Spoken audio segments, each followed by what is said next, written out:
रखे थे और मैं उस टाइम पे 10वीं जमात में पढ़ता था। मैं अक्सर स्कूल से आके छत के ऊपर जाता था और उनका केयर करता था। धीरे धीरे करके मैंने इंटरनेट पे जाके उनके बारे में पढ़ा और जब 2018 पास हुआ, 2019 में मैंने सोचा कि इन 2 बक्सों को मैं कैसे बढ़ाऊं, तो मैं सरकार के पास गया। मुझे उस टाइम पे 50% की सब्सिडी पे मुझे 25 बॉक्स मिले और 25 बॉक्स मिलने के बाद मैंने पहली उससे एक्सट्रैक्शन की ऑलमोस्ट 75 केजी। जब मैंने वो 75 केजी एक्सट्रैक्ट किए, मैं उस टाइम पे इतना डेवलप नहीं था।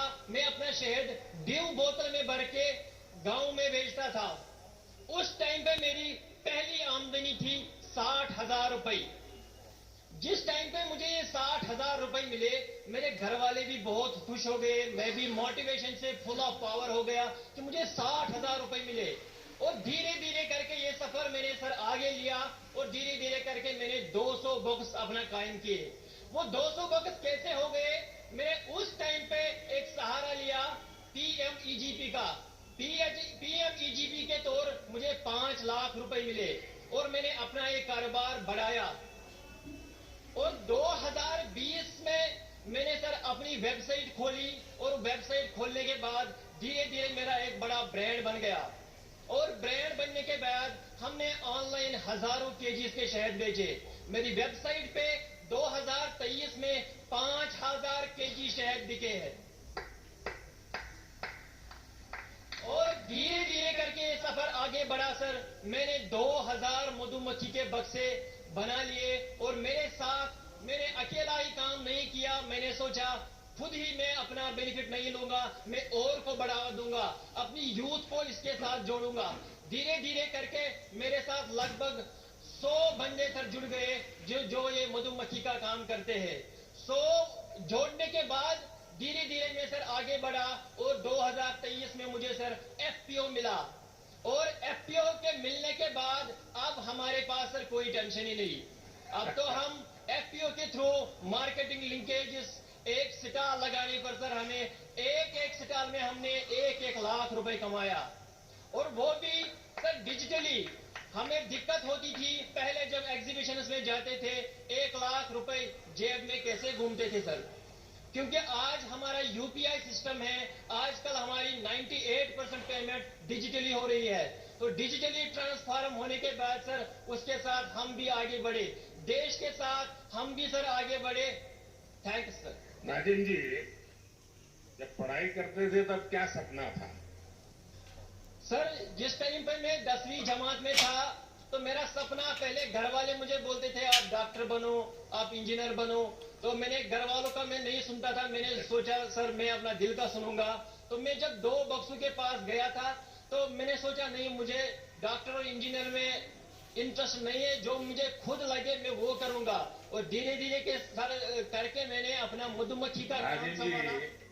परिवार आपकी क्षमता को जानता था, आप डॉक्टर बन सकते थे, लेकिन आपने वो रास्ता नहीं चुना और आपने एक प्रकार से स्वीट रिवॉल्यूशन, हमने ग्रीन रिवॉल्यूशन सुना है, हमने व्हाइट रिवॉल्यूशन सुना है। आज मेरा कश्मीर नाजिम जैसे युवाओं के कारण स्वीट रिवॉल्यूशन का नेतृत्व कर रहा है। बहुत बहुत बधाई। अच्छा नाजिम जी, आपकी इस पहल में, जैसा आपने बनाया, सरकार की योजनाएं रही, लेकिन शुरुआत में शायद सरकार में योजनाओं का लाभ लेने में दिक्कत आई होगी या सरलता से आपको समझ आया, मिलता गया? सर 2018 की बात अगर मैं करूं तो मैं पुलवामा, बारामूला, गांधरबल, अनंतनाग सब डिस्ट्रिक्ट्स में गया सर, क्योंकि मेरी तड़प थी कि मैं इस मधुमक्खी के काम में काम करूं। मगर कहीं पे मुझे उस टाइम पे सपोर्ट नहीं मिला। मैं एक बंदे के पास गया, लास्ट में डिपार्टमेंट ऑफ एग्रीकल्चर के पास गया और उन्होंने मेरा हाथ थाम दिया और सफर आगे बढ़ता रहा। नाजिम जी, देखिए मधुमक्खी का ये व्यवसाय जो बिल्कुल नया क्षेत्र होता है और आप बहुत आसानी से कर सकते हैं और उसके कारण फसल को भी बहुत फायदा होता है। यानी मधुमक्खी एक प्रकार के आपका फार्म लेबरर के रूप में भी काम करती है।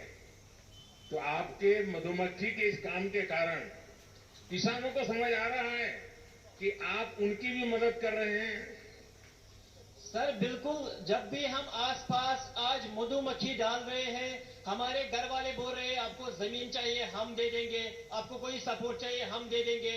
आपका ही फायदा नहीं जा रहा है बल्कि हमारा भी फायदा हो रहा है। इसलिए जब भी हम राजस्थान में जा रहे हैं, हम कोटा में जा रहे हैं सर, हम यूपी में जा रहे हैं, वहां हमें जमीन मुफ्त में दिया जाता है ताकि आप यहाँ पे लगाइए, हमारा फसल भी बढ़ेगा, आपकी आमदनी भी बढ़ेगी।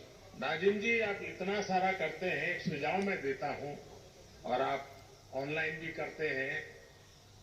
सेंट्रल एशिया में जो हनी होता है, उन देशों में हनी, क्योंकि वहां भी ये हिंदू कुछ पर्वत है सारे, वहां भी हिमालय की तरह ही सारी पर्वतमालाएं हैं, वहां की हनी का एक प्रकार अलग है और मैं मानता हूं कि आप ऑनलाइन उसका स्टडी कीजिए।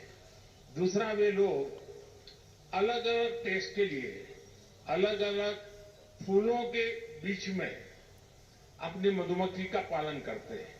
उसके कारण जो हनी मिलता है, उसकी स्मेल, उसका टेस्ट उस फ्लावर जैसा मिलता है, तो उनको बहुत बड़ा मार्केट मिलता है। मैं चाहूंगा, भारत में भी बहुत प्रयास हो रहे हैं, उत्तराखंड में भी बहुत सफलतापूर्वक प्रयास हुए हैं और नाजिम जी आपने भी जरूर ऐसा किया होगा। सर हमारे जो कश्मीर का हनी है, बाकी जो स्टेट्स का, न्यूजीलैंड का, जो अदर कंट्रीज का हनी है, हमारे भारत का हनी इस टाइम पे नंबर 1 है। हमारे कश्मीर का एकेशिया पूरी डिमांड है सारी वर्ल्ड की सर। हमारे एकेशिया सर पहले 400 रुपया केजी था, इस टाइम पे वो 800 रुपए, 1000 रुपए तक पहुंच गया। नाजिम जी, आपसे बात करके बहुत अच्छा लगा। आपने जो पहल की उसमें बहुत स्पष्टता और साहस चाहिए और आपको स्टूडेंट लाइफ में इतना विजन आपका क्लियर होना, ये अपने आप में बहुत बड़ी बात है।